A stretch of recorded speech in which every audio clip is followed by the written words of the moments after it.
ముందుగా ఈ మీడియా సమావేశానికి వచ్చిన ప్రజల కోసం పనిచేసే డిజిటల్ మీడియా మిత్రులందరికీ పేరు పేరున జైభీములు, ధన్యవాదాలు. ఈ యొక్క కార్యక్రమం పెట్టడానికి గల ప్రధాన కారణం మార్చి 24, 2026 సుప్రీంకోర్టు రిజర్వేషన్ల మీద ఇచ్చిన తీర్పును నిరసిస్తూ ఈ యొక్క కార్యక్రమం నిర్వహించడం జరుగుతుంది.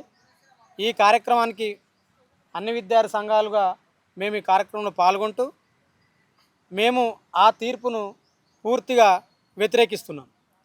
ఇప్పుడు ఈ యొక్క తీర్పును వ్యతిరేకిస్తూ మన ఓయూ విద్యార్థి సంఘ నేత దివాకర్ మాట్లాడవలసిందిగా కోరుతున్నాం.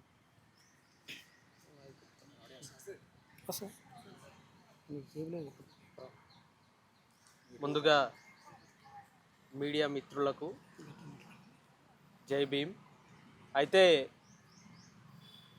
సుప్రీంకోర్టు మరి ఒక కీలకమైనటువంటి నిర్ణయాన్ని ఇచ్చింది. అయితే ఏదైతే మరి షెడ్యూల్ కులాలకు సంబంధించినటువంటి వాళ్ళు కానీ లేకపోతే షెడ్యూల్ తెగలకు సంబంధించినటువంటి వాళ్ళు కానీ వాళ్ళ యొక్క మతాన్ని మార్చుకుంటే వాళ్ళకి మరి షెడ్యూల్ కులాలు కానీ షెడ్యూల్ తెగలకు సంబంధించినటువంటి హక్కులు, రాజ్యాంగబద్ధమైన హక్కులు, చట్టబద్ధమైన హక్కులు అన్నీ పోతాయి. వాళ్ళు షెడ్యూల్ కులాల వ్యక్తులుగా, షెడ్యూల్ తెగల వ్యక్తులుగా పరిగణించబడరు అని చెప్పి ఒక తీర్పు ఇవ్వడం అనేటువంటిది జరిగింది. సో ఈ సందర్భంలో మనం అంబేద్కర్ గారు చెప్పినటువంటి ఒక కొటేషన్ని గుర్తు తెచ్చుకోవాలి. ఈ దేశంలో కులం అనేటువంటిది ఒక భూతం లాంటిది, అది నువ్వు ఏ దిక్కున పోయినా కూడా అది నిన్ను వెంటాడుతుంది అని చెప్తాడు అంబేద్కర్.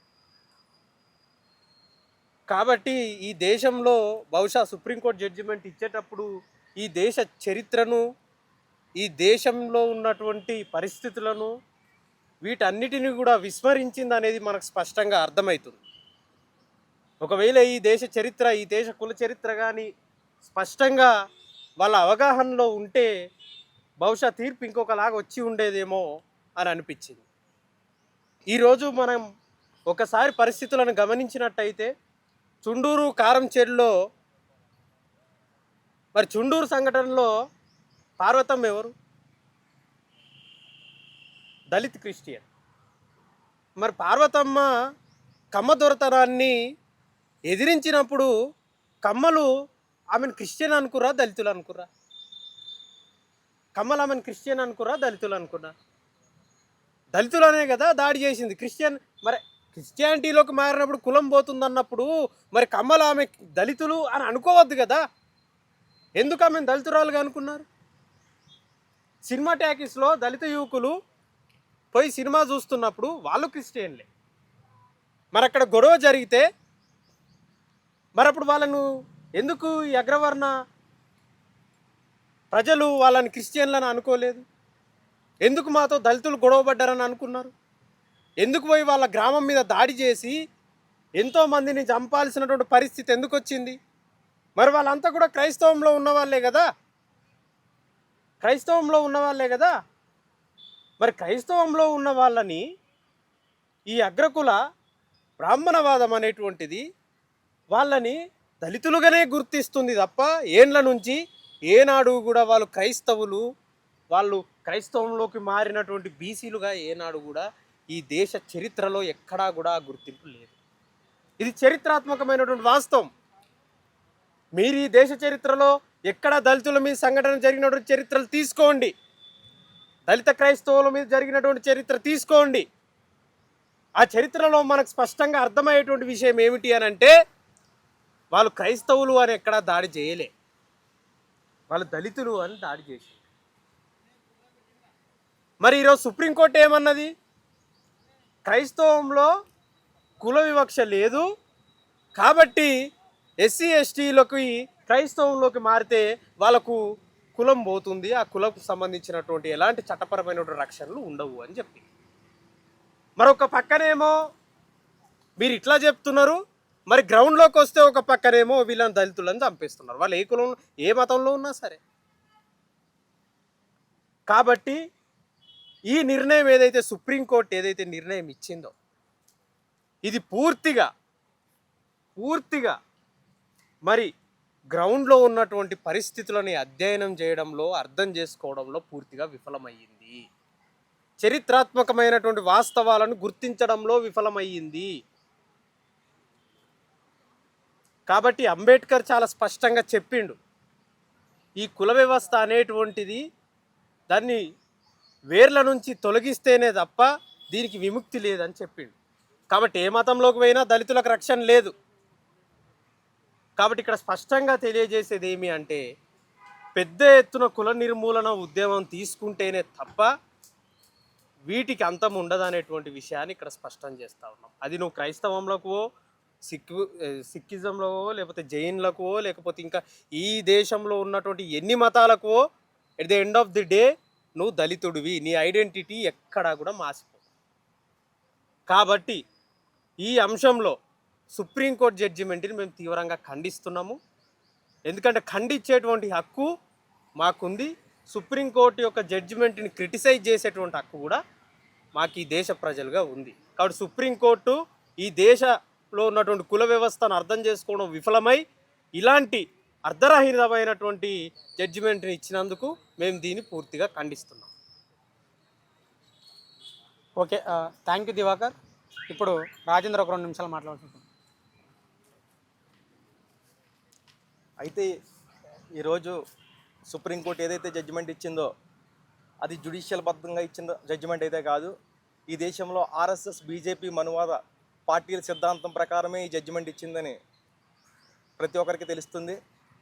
అయితే దళితులు క్రైస్తవంలోకి వెళ్ళినంత మాత్రాన వాళ్ళ వివక్ష పోతుందంటే పోవట్లేదు. ఈ దేశంలో పేరుకి మాలమాదిగోళ్ళు అంటే క్రైస్తవుల కింద ముద్రేసి వీళ్ళ మీదే దాడులు జరుగుతున్నాయి. కానీ పేరుకి ఈరోజు సతీష్ కుమార్ని తీసుకుంటే, అనిల్ కుమార్ని తీసుకుంటే, జాన్ వెస్లీ కానీ, రాజ్ ప్రకాష్ పాల్ కానీ వీళ్ళెవ్వరూ కూడా దళితులు కాదు. వీళ్ళంతా కూడా మతం పేరు చెప్పుకొని ఈ దేశంలో కొన్ని వేల కోట్లు సంపాదిస్తున్నారు. కానీ ఇప్పుడు ఇక్కడున్న ప్రభుత్వాలు కానీ, సుప్రీంకోర్టు కానీ వీళ్ళు చేయాల్సింది ఏంటంటే, ఈ దేశంలో క్రైస్తవులు మతం మారినందు మాత్రాన వాళ్ళకున్న హక్కులు కోల్పోతారంటే అది కరెక్ట్ కాదు. మీకు దమ్ము సత్తా ఉంటే ఈ దేశంలో కుల వ్యవస్థని నిర్మూలించండి. కాబట్టి మీకు చేత కాదు కాబట్టి ఈ దేశంలో కుల వ్యవస్థని రద్దు చేసే మీకు సత్తా లేదు కాబట్టి ఈ దేశంలో మీరు క్రైస్తవుల్ని ఇండైరెక్ట్గా భయపెట్టాలని, భయాందోళన చేయాలని ఇలాంటి జడ్జిమెంట్లు ఇస్తున్నారు. ఇంకో విషయం ఏంటంటే, ఇప్పుడు దళితులు క్రైస్తవులైన మాత్రాన వాళ్ళకున్న వివక్ష పోవట్లేదు. ఈరోజు మా ఈస్ట్ గోదావరి చూసుకుంటే, వెస్ట్ గోదావరి తీసుకుంటే అక్కడ సపరేట్ కమ్మోలు చర్చిలు ఉంటాయి, రెడ్డిల చర్చిలు ఉంటాయి. ఆ చర్చిల్లోకి దళితులలో కూడా వాళ్ళ మీద వివక్ష జరుగుతుంటుంది. మీరు గ్రౌండ్ రియాలిటీకి వస్తే మా మీద ఎక్కడో కూడా క్రైస్తవులను ఎవరు దాడి చేయట్లే. వీళ్ళు దళితులు కాబట్టి మా మీద దాడులు జరుగుతున్నాయి. కాబట్టి మీరు ఏ రోజైనా సతీష్ కుమార్ గారిని దాడి చేశారా? లేకుంటే జగన్మోహన్ రెడ్డి వాళ్ళ బావ అయిన అనిల్ కుమార్ మీద దాడి చేశారా? లేకపోతే జాన్ వెస్లీ మీద దాడి చేశారా? లేకపోతే రాజ్ ప్రకాష్ పాల్ మీద దాడి చేశారా? ఎందుకంటే వీళ్ళెవరూ కూడా దళితులు కాదు. వీళ్ళంతా కూడా అగ్రవర్ణాలు. మతం పేరు చెప్పుకొని ఈ దేశంలో దళితుల్ని వివక్ష చూపిస్తూ వీళ్ళు క్రైస్తవులు అని చెప్పి మా మీద దాడులు చేస్తూ ఈ దేశంలో ఫారెన్ ఫండింగ్ వచ్చే డబ్బు మొత్తాన్ని అగ్రవర్ణమైన పాస్ట్లో దోచుకుంటున్నారు. ఇలా ప్రశ్నించే మా గొంతుకైన ప్రవీణ్ పాడాల్ గారిని చంపారు. లాస్ట్ ఇయర్ అదే రోజు ప్రవీణ్ పాడాల్ గారిని చంపేశారు. అది అందరికీ కూడా తెలుసు. మళ్ళీ సంవత్సరం అయ్యేసరికి అదే రోజున సుప్రీంకోర్టు ఈ రకమైన తీర్పు ఇచ్చింది. ఈ తీర్పుని మేము అందరం కూడా ఖండిస్తున్నాము.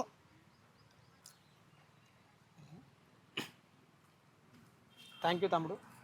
మాట్లాడదాం 2 నిమిషాలు మాట్లాడదాం.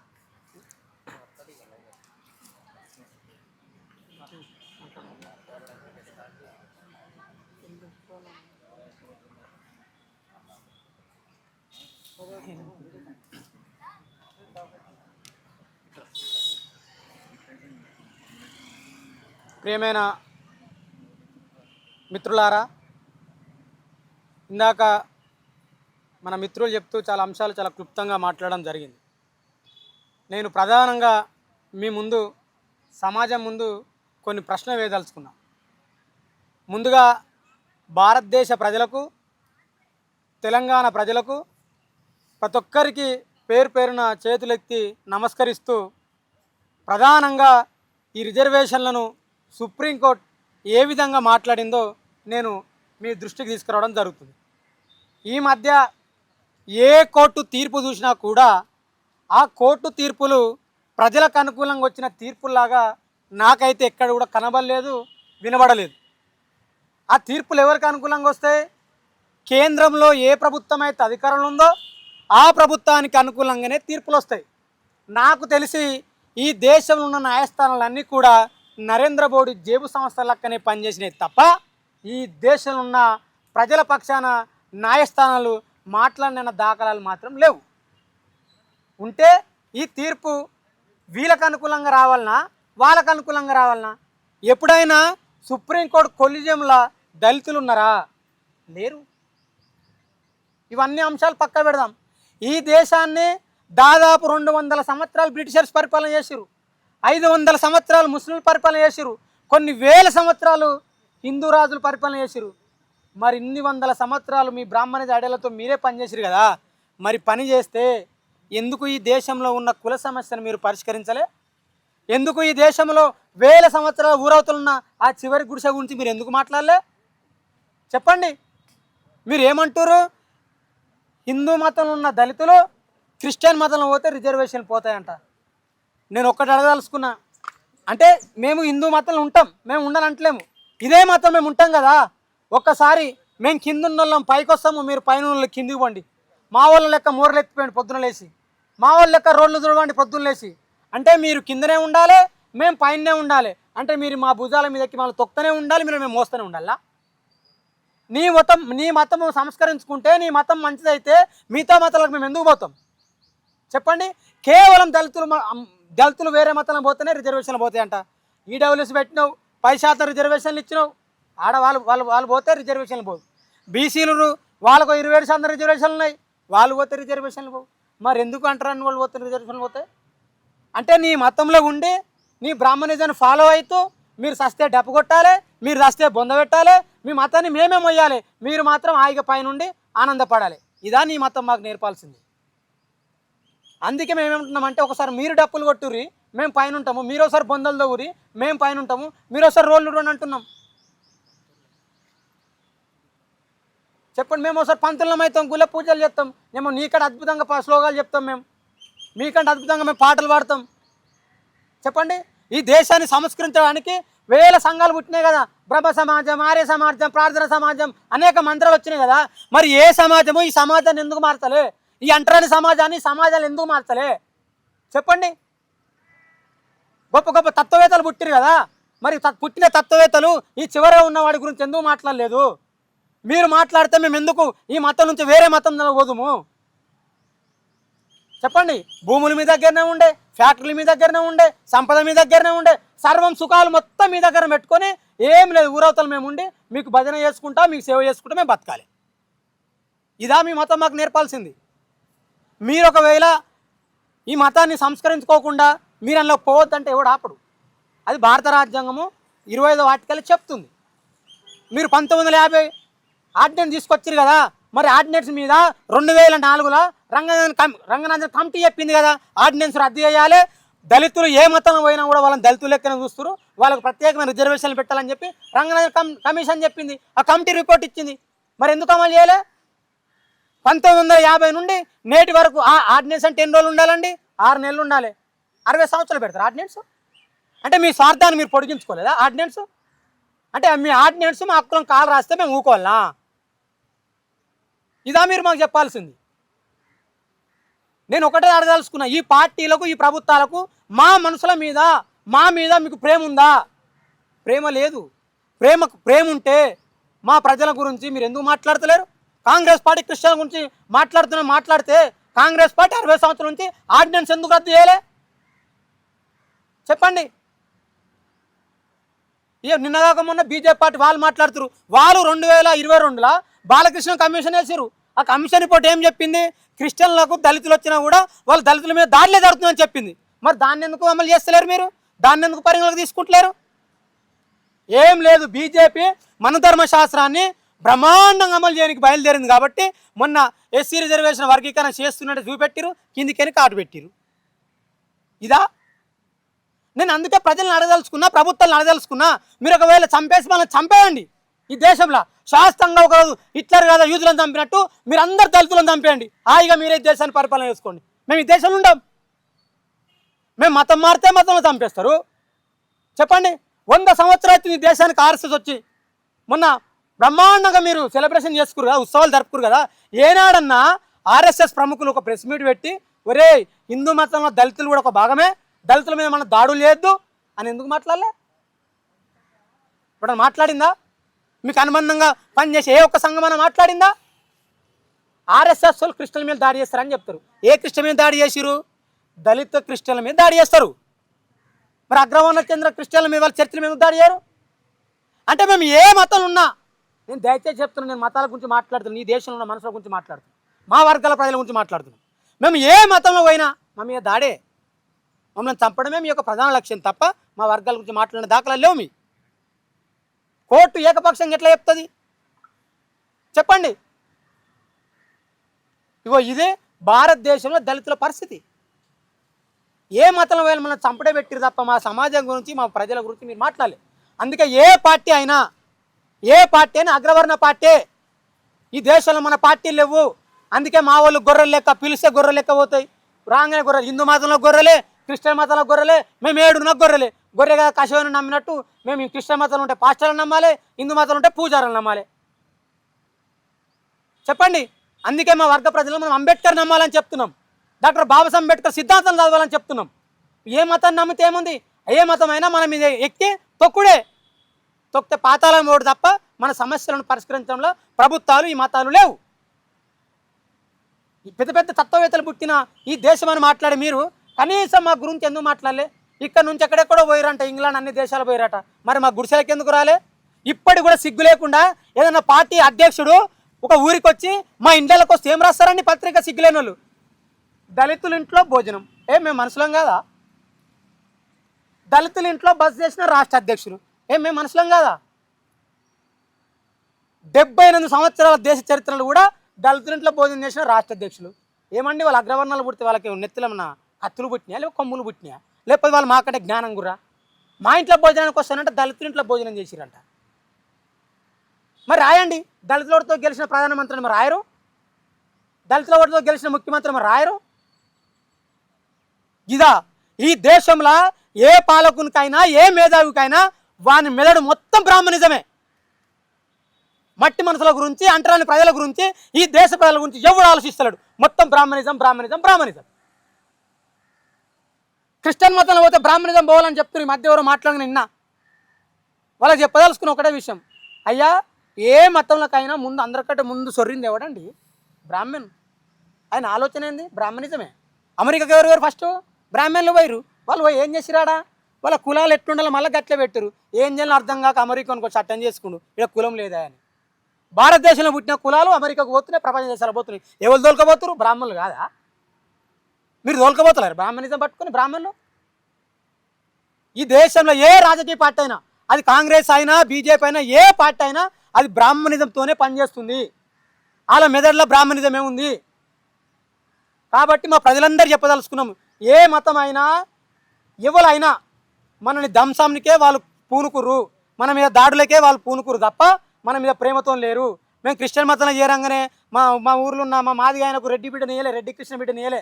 మళ్ళీ మాదిగోని కృష్ణ బిడ్డనే వేసుకుండు, మాలోని కృష్ణ బిడ్డనే వేసుకుండు. మరొక రెడ్డి బిడ్డ ఎందుకు ఇయ్యరు? అది మతమే. ఈ విషయం సుప్రీంకోర్టు తెలియదా? చెప్పండి. మీరు జడ్జిలు, మీకు అన్ని విషయాలు పరిగణలోకి తీసుకోలే కదా? ఎంత ఘోరము. ఒక దళితులు పోతేనేట మత రిజర్వేషన్ రద్దు అవుతాయంట. అంటే అగ్రవర్ణంలో ఉన్న పేదలు, రెడ్లు, బ్రాహ్మణులు వాళ్ళు పోతే రిజర్వేషన్ పోవంట. ఇది ఎంత జోకు. మరి మీరు ఏమనుకుంటారు? అందుకే డాక్టర్ బాబాసాహెబ్ అంబేద్కర్ చెప్పిండు, అరే మా దళితులకు అందరూ ఒక దేశం ఇరి అని చెప్పిండు. మరి ఇప్పటికైనా మాకు దేశం ఇరి, మా దేశంలో మేము బతాం. 1000 సంవత్సరాల హింస, ఇంత టెక్నాలజీ యుగంలో కూడా ఈ ఎంత ఘోరం. మా వారు ఎవరన్నా అప్పర్ కమ్యూనిటీ అమ్మాయిని ప్రేమిస్తే చంపేస్తారంట. ప్రపంచ దేశాలలో ప్రేమించుకున్న వాళ్ళు చచ్చిపోతారా? నోరు లేని జీవాలు కూడా తమ ఇష్టపూర్వకంగా కలిసి ఇంకో జీవిని చంపుకోదు. ఇది ఎక్కడి మతం అండి? ప్రేమిస్తే మనుషులను చంపేస్తారు. ఇది మతమేనా? ఇట్లా మాట్లాడితే శ్రీకాంత్ మతాన్ని వ్యతిరేకంగా మాట్లాడి, మేమే మతంలో పుట్టాం, ఈ మతంలో కాదా?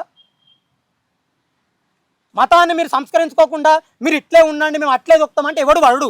మా తాతలు పడ్డరు కావచ్చు, మా తండ్రులు పడ్డరు కావచ్చు, వాళ్ళ పూర్వీకులు పడ్డరు కావచ్చు. మేము ఇప్పుడు అంబేద్కర్ వారసులం, మేము పడం, మేము ఖచ్చితంగా పడం. దాన్ని ఖచ్చితంగా మేము రిట్రీట్ చేయాల్సిందే, పోరాటం చేస్తాం. ఖచ్చితంగా సుప్రీంకోర్టు ఈ నిర్ణయాన్ని పునః సమీక్షించాలి. లేకపోతే పెద్ద ఎత్తున ప్రజలు ఆందోళనలు కూడా సిద్ధపడతారు. ఉస్మాన్ యూనివర్సిటీ తరఫున మేము దానికి ముందు వరుసలో ఉంటాం. కేవలం క్రిస్టియన్ మతం అంటే హిందూ మతంలోనే వివక్ష ఉందని మీ ఇలాంటి దళిత సంఘాలు ఇన్ని రోజులు మాట్లాడి ఇప్పుడు క్రిస్టియన్లో మతం వివక్ష లేదు, కులాలు లేవు, వర్ణ వివక్ష లేదు, ఇవన్నీ లేదు కాబట్టి అందులో పోయినప్పుడు రిజర్వేషన్ ఎందుకు కానీ సుప్రీంకోర్టు అంటుంది. ఇప్పుడు సుప్రీంకోర్టు మేము ఏమంటున్నామంటే మేము ఎండ్లో పోయినా మా మీద కులం ఉంది అంటున్నాం. అందులో ఇప్పుడు బ్రాహ్మణులు పోయిరుగా వాళ్ళకి లేదు. అంటే దళితులు ఈ దేశంలో పుట్టిన దళితులు ఏ మతంలో పోయినా కులం ఉంది వాళ్ళకు. మేము లేదనుకొని పోయినాక తెలిసింది అది మాది కాదు, అందులో కూడా కులం ఉందిరా అని. ఇప్పుడు మొన్న ఆంధ్రలో ఎంత ఘోరం అది. ఒక క్రిస్టియను చచ్చిపోతే అగ్రవర్ణం మనం ఇంటి ముందుకని పోద్దని చెప్పి ఊరవతలకి తీసుకుపోయి పొలాలకి ఆ వీడియో చూడరు, ఎంత బాధ అండి. శవానికి కూడా కులం ఉందా? ఇదా చచ్చిపోయిన శవానికి కులం ఎక్కడిది? ఎవరు చచ్చినా నేలతనంలో కలుపుకుంటుంది. నేలకే లేని కులము నేల మీద పుట్టిన వాళ్ళం మనకెందుకు చెప్పండి.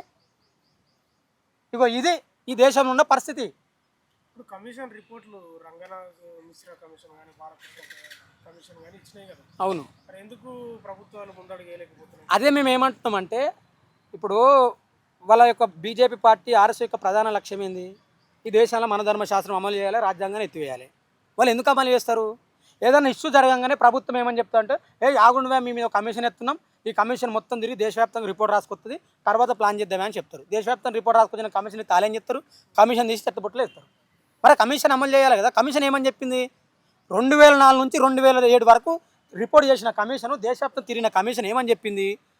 దళితులు ఎండ్లకు పోయినా మతం మారతలేదు, కులం మారతలేదు, కాబట్టి ఆ రిజర్వేషన్లు వాళ్ళకు ఉండాలి, అవసరం అనుకుంటే ఇక ప్రత్యేకమైన రిజర్వేషన్లు ఇవ్వాలని చెప్పింది. ఏం చెప్పలే, ఈ కాంగ్రెస్ ప్రభుత్వం వేసిన కమిషన్ చెప్పింది. చదవండి, మీరు కొట్టండి. మరి ఎందుకు పోతలేదు? పోవాలి కదా, పోదు. అంటే బీజేపీ అంటే వ్యతిరేకమని మీ భాషలో చెప్తా ఉన్నారు కదా. అంటే దళితులకు ఇప్పుడు కాంగ్రెస్కు దాదాపు దళిత ఓటు బ్యాంక్ ఎక్కువ ఉంటుంది. మరి కాంగ్రెస్ వేయాల్సి ఉంటుంది. నేను అందుకే అంటున్నా, కాంగ్రెసు 1950 నుంచి ఆర్డినెన్స్ అంటే ఎన్ని నెలలు అన్న? 6 నెలలు. 1950 తీసుకొచ్చిన ఆర్డినెన్స్ 2026 వరకు ఉంటుంది అన్న. మన 2014 వరకు ఉంది కాంగ్రెస్. మరి కాంగ్రెస్ మా మీద ప్రేమ ఉంటే మరి మాకేం చేసింది కాంగ్రెస్? కాంగ్రెస్ భయంలే కదా మా దాడులు జరిగినాయి. కాంగ్రెస్ ఆయనలో ఒప్పింది దాడులు జరిగితే బీజేపీ వచ్చినా 2 ఇంతలు జరిగింది. ఒకవేళ బీజేపీకి కూడా దళితుల మీద ప్రేమ ఉంటే, మా మీద బీజేపీ పార్టీకి బీజేపీ ప్రభుత్వానికి ప్రేమ ఉంటే మరి రంగనాథ కమిషన్ అమలు చేయమని చెప్పండి. లేకపోతే బీజేపీ నరేంద్ర మోడీ, అమిత్ షా, మన ఆర్ఎస్ఎస్ చీఫ్ మోహన్ భగవతులు అందరూ కూర్చొని ఓ ప్రెస్ మీట్ పెట్టి చల్ దళితులంతా మనోల్వాయ్, మనం అంతా ఒకటే, ఇక ఇప్పటి నుండి కులం లేదు దేశంలో, మనం అంతా హిందువులం అని చెప్పి ఒక ఆర్డినెన్స్ జారీ చేయమనన్నా. మేము వేరే మతాలకు ఎందుకు పోతాం? మాకు ఒకవేళ దళితులు వేరే అమ్మాయిని ప్రేమిస్తే కూడా దాడులు చేద్దా తప్పు, వాడు మానవుడు అని చెప్పి మాట్లాడమను, చెప్పండి అన్న. మన సూర్యాపేటలో మాలబంటి అని చంపేసిరు, ఆయన హిందూ. ఆయన ఎవరు చంపిరా? హిందువులు చంపిరా, ముస్లిం చంపిరా, మార్వాడు ఎవరు చంపిరన్నా? హిందువులు చంపిరు. ఏ ధర్మం ప్రకారం అన్న? హిందూ ధర్మం ప్రకారం కాదు. చెప్పండి అన్న. అంటే ప్రపంచంలో ఏ మతం అయినా ఒక మనిషిని మంచిగా చూడదా? చెప్పండి. భగత్ సింగ్ చెప్పిండు అన్న, కుక్క పిల్లని సంకలెత్తుకున్నావు కానీ మనిషిని ఎందుకు సంకలెత్తుకుంటలేవని, మనిషిని ఎందుకు ప్రేమిస్తామని భగత్ సింగ్ చెప్పిండు. చాలామంది పెద్దవాళ్ళు చెప్పిరు. ఇప్పుడు 1950లో వచ్చినటువంటి ఆర్డర్ ఉంది కదా, అసలు ఎందుకోసం? కేవలం దళితుల కోసమే వచ్చిందా? ఏమైనా కుట్ర ఉన్నదా దాని వెనుక? 1000% నాకున్న అవగాహన మేరకు నేను చదువుకున్న కాడికి దాంట్లో కుట్ర ఉంది. డాక్టర్ బాబాసాహెబ్ అంబేద్కర్ ఏమని చెప్పిండంటే నేను హిందూగా పుట్టినా కానీ హిందూగా చావనని చెప్పిండు. చెప్పి ఆయన ఒకవేళ హిందూ మతానికి కాదు వేరే మతానికి పోతే దళితులందరూ ఆయనతో పోగలని చెప్పి భయపడ్డా అప్పుడున్న కాంగ్రెస్ పార్టీ లేదు ఆయన ఈ ఎట్టి పరిస్థితుల్లో కూడా దీన్ని మనం ఆపాలని చెప్పి ఆడిని తెచ్చిరది. అదే అంతే, అంబేద్కర్ భయపడే. దాని వెనుక కుట్ర ఎవరున్నారు? కాంగ్రెస్ పార్టీ ఉంటుంది అన్న. కాంగ్రెస్ బీజేపీ, కాంగ్రెస్ జరుగుడ్ అయితే బీజేపీ త్రాస్పామే, 2 కలుతాయి. ఈ మధ్య మా ఆయన ఒక ఆయన బాగా తిరిగిండు బీజేపీ అని. ఆయనకు తెలుసు నాకు తెలియదు కానీ మెడలో నాంబాం వేసుకుని పూజ చేస్తే నడుతుంది, అది కడుతుంది వీడు తప్పదు. అంబేద్కర్ ఎందుకు మాట్లాడలే? Minority commission Ambedkar member. Ambedkar చెప్పిండు అప్పుడు మెజార్టీగా పీపుల్ మా వాళ్ళు క్రిస్టియన్ మతంలో లేరు, తక్కువ. అసలు క్రిస్టియన్ మతంలో దాని ప్రతినిధి ఎవరు? ముఖర్జీ, ఆయనదే కులము బ్రాహ్మణు. మా వాళ్ళు అప్పుడప్పుడే కదా పోతుంది. మరి చెప్పండి. ఇప్పుడు నేను ఏమంటే ఇప్పుడు ఏ పార్టీ అయినా ఏ సంఘం అయినా ఎవడు మేధావైనా ఎవరు? బ్రాహ్మణులు గొప్ప వాళ్ళే కాదనం, కానీ బ్రాహ్మణిజము గొప్పదా? బ్రాహ్మణుల మీదల్లా బ్రాహ్మణిజం ఎక్కించుకొని బ్రాహ్మణిజాన్ని దేశాల్లో అమలు చేస్తామంటే ఎట్లా? ఈ దేశానికి వచ్చిన ప్రతి రాజకీయ పార్టీ యొక్క అధ్యక్షులు మొత్తం బ్రాహ్మణులే. అప్పటి నుంచి ఇప్పటి వరకు ఈ దేశంలో పార్టీలు పెట్టిన వాళ్ళంతా బ్రాహ్మణులే. మా కోసం పనిచేసిరా? చెప్పండి. ఇప్పుడు క్రిస్టియన్ మతం లేకపోతే కులం జాడ్యం ఇంకా పోలేదు అంటున్నారు కదా, పరిష్కారం ఏంది? మరి ఏం చేయాలి? పరిష్కారం ఏం చేయాలని ప్రభుత్వాలు చెప్పాలి. ఇప్పుడు ఆర్డినెన్స్ తెచ్చి కోర్టుతో తీర్పులు చెప్పించిన ప్రభుత్వాలు ఇది చేస్తే ఈ సమస్య పోతుందని ప్రభుత్వాలు చెప్పాలి. ఇప్పుడు మేము ఉన్నామన్నా మాకు ఏ మతంలో పోయినా కూడా మా సమస్య పరిష్కారం దొరుకుతుంది మేము అనుకుంటలేము. మేము చూస్తున్నాం కదా 78 ఏళ్ళైన సంవత్సరం వచ్చి అంతమందికి రాజులు యుగాలు త్రేతాయుగం దాపరాయుగం కలియుగం అని అన్ని యుగాలు నడిచినాయి. ఏ యుగంలో కూడా మా మా మా వర్గాలకు మా ప్రజలకు విముక్తి లేదే. రాముడి నుంచి నరేంద్ర మోడీ వరకు చెప్పండి, ఏ ప్రభుత్వం అన్నా ఏ పార్టీ అన్నా ఏ దేవుడు అన్నా మా బతుకులు మార్చిండా అంటారని ఇంట్లోకి వచ్చేవారని భోజనం చేసిరా అన్న. భోజనం చేస్తే కూడా దళితుల ఇంట్లో భోజనం చేసినామని రాజకీయ పార్టీలు రాపించుకుంటే మేము ఈ దేశాల బతకాలన్నా సావాలా లేకపోతే వీళ్ళందరితో మనల్ని చంపేయండి అన్న. మేము బతికినా ఒకటే సచ్చినా ఒకటి కదన్నా. ఈ దేశాన్ని శుభ్రంగా ఉంచేది మేము. రోడ్లు ఊడ్స్తాము. నిన్న మొన్న ఒక సంఘటన జరిగింది అన్న, సాకలలో పిల్లని చంపేసిరి. సాకలలో ఎంత గొప్పలన్నా సలిబో పెడితే తింటారన్న. సలిబో పెడితే తిని వాళ్ళ మైలబడ్డ బట్టలను మల్లెపూలు లెక్క తెల్లగా విండిస్తారన్న. వాళ్ళు విండుకోవచ్చు కదన్నా. మరి వాళ్ళ మీద కూడా దాళ్ళే, వాళ్ళని కూడా చంపుడే. ఇప్పుడు మార్చి 24కు తీర్పు వచ్చింది కదా, అవును. చాలా మంది హక్కులను వాళ్ళ బాధలు చెప్పుకోవడానికి రోడ్ల మీదకి వస్తారు, ధర్నాలు చేస్తారు. ఎందుకు దళిత క్రిస్టియన్ అస్సలు రారు? ఇప్పుడు కారణం ఏంది? మా వాళ్ళు ఏంటంటే నాకు తెలిసి ఇప్పటివరకు కూడా క్రిస్టియన్లు ధర చేసినట్టయితే నేను చూడలే. అదే అంటున్నా, ఏంది వాళ్ళు కారణం ఏంది? కారణం ఏంటంటే వాళ్ళకి చైతన్యం లేదు. మరి వాళ్ళది ఏందన్నది వాళ్ళు అర్థం చేసుకోవాలి. ఇక ఇప్పుడు కూడా బయట రాలేదనుకో వాళ్ళు కోసినా కూడా ఎవడు మాట్లాడు. ఇప్పుడు మేము ఎందుకు మాట్లాడుతున్నాం అంటే మనం ఇంట్లో పోయినా కూడా మనం వివక్ష ఉందనే మాట్లాడుతున్నాం. ఇప్పుడు మేము మాట్లాడితే కూడా మీరు రాకపోతే ఇంకోటి వచ్చి మేము దాడి చేసి ఇంకెవడు మాట్లాడతాడు. కాబట్టి మేము త్వరలో దీని మీద ఒక రౌండ్ టేబుల్ ఏర్పడేద్దామని అనుకుంటున్నాం పెద్ద ఎత్తున.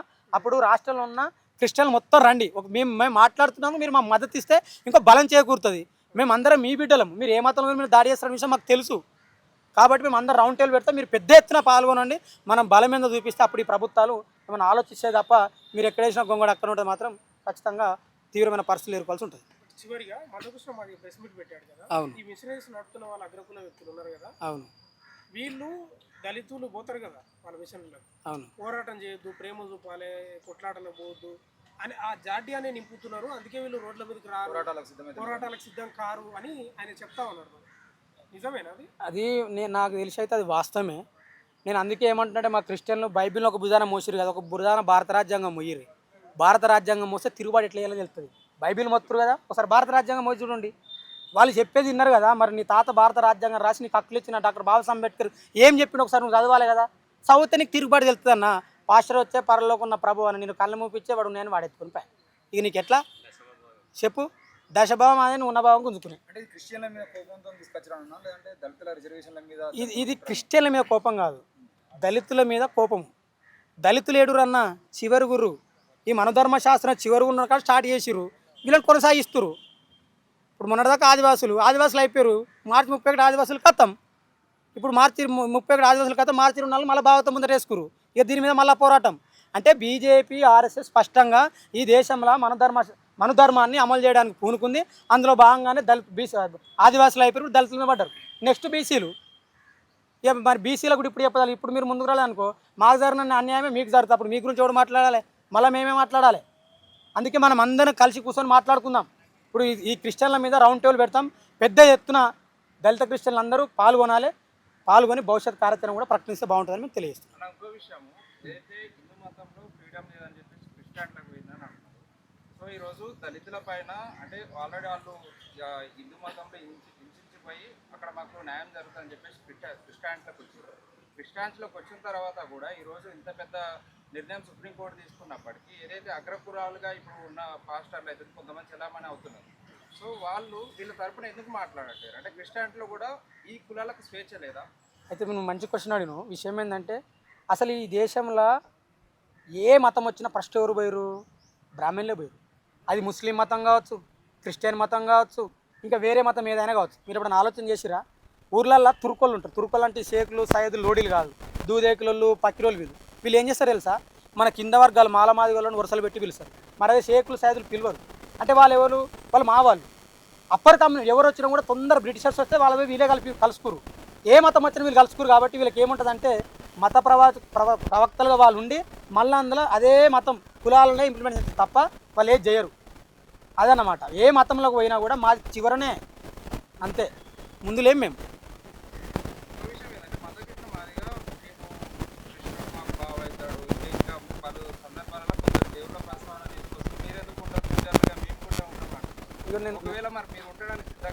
నేను ఏమంటే డాక్టర్ బాబాసాహెబ్ అంబేద్కర్ ఒక మాట చెప్పిండు.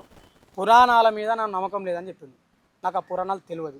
ఆయన బావ ఏందో బామ్మర్ ఏందో వాళ్ళకి తెలుసు, నాకైతే తెలియదు. పూజారులు ఉంటారు. ఇప్పుడు ఎందుకు మాలదాసర్లు మా వాళ్ళు పూజారులు ఉంటారు లేరా? మన గొల్లోళ్ళు ఉంటారు ఒక్కొక్క కదా, వాళ్ళు పూజారులే. తమిళనాడులో మన వాళ్ళు పూజారులు ఎందుకుంటారు? పూజారు అంటే పెద్ద అది. నేను ఏమంటున్నానంటే వాళ్ళని ఒకసారి వచ్చి ఇంత పొట్టేసుకొని ఇంత జుట్టేసుకొని ఇట్లా జంజం వేసుకొని ఎండలు ఉంటారు. వాళ్ళు ఒకసారి వచ్చి నాగలు కట్టమని బురదలా చెప్పు. దేశవ్యాప్తంగా ఉద్యోగ నోటిఫికేషన్ ఇచ్చినట్టు తమిళనాడులో ఇచ్చారు కదా ఉద్యోగ నోటిఫికేషన్ ఇచ్చి, వీడికి మన దేశవ్యాప్తంగా అంటే ఒక సంపద అనేది ఒకటే వర్గం ఎన్ని సంవత్సరాలు తింటుంది చెప్పు? వాళ్ళ పుట్టుకతోనే వాళ్ళనమాట ఆగర్భోసి మందులాట మేము అంటారు అన్నమాట. ఇది ఎక్కడ అన్యాయం? ఎవడైనా వాళ్ళ తల్లికి అక్కడ నుండే కదా పుట్టాల్సింది, మరి తప్పు కదా ఇదంతా. ఇది మేము చెప్పదలుచుకున్నాం. థ్యాంక్ యూ అని అందరికి.